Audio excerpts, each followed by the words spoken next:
She likes to minimize the conflicts within her caucus between the moderates and the progressives. You have these wings, AOC and her group on one side. It's like 5 people. No, it's the progressive group. It's more than 5. I'm a progressive, yeah.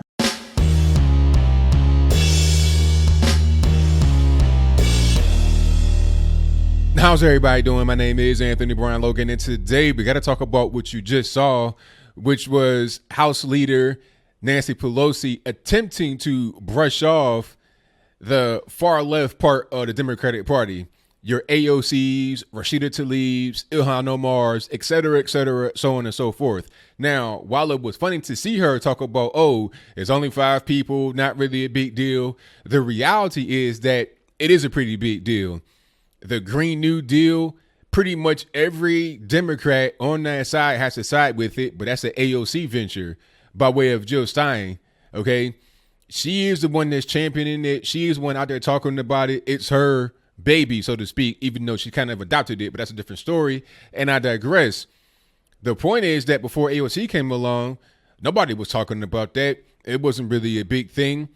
What's in the actual Green New Deal is total absurdity.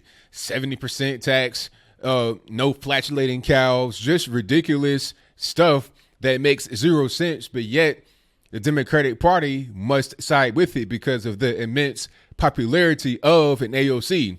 If she were 35 years old, which she's not, I think she is 29 or 30 right now. If she were old enough, she'd be the front runner to become the next Democratic candidate.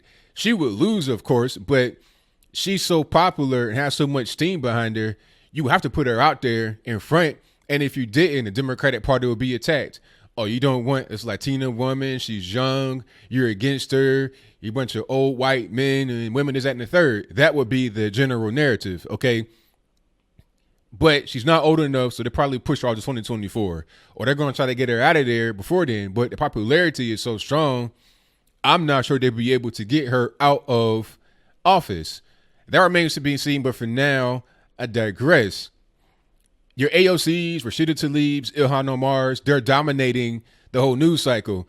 The whole thing about being anti-Israel, anti-Semitic, which is coming from Ilhan Omar, that's now infected the general Democratic Party. Before Ilhan Omar and Rashida Tlaib's, this whole thing about, it was all about the Benjamins and dual loyalty, that was never really tolerated on the left. And if it wasn't out in the open. You weren't on social media talking about that. You weren't on TV talking about that. I've never seen a Democrat publicly be giggling about Hamas and Hezbollah. Every time the professor said Al-Qaeda, he sort of like his shoulders went up and, he's in command here. Al-Qaeda, Hezbollah. He's an expert. You don't say the army with an intensity. Qaeda. But you say these names because you want that word to carry weight. But yet here we are, and the Democrats are being forced to actually defend these actions. It's indefensible. Even the media wing of the Democratic Party is defending their actions. So if regular Democrats, establishment, been there for 30 years, who have never done that before, and the media are doing it, that means that people like the AOCs, Rashida Tlaib's, and Ilhan Omar's are controlling them, okay? And then they call Lynn Patton the token. This came from Rashida Tlaib and AOC.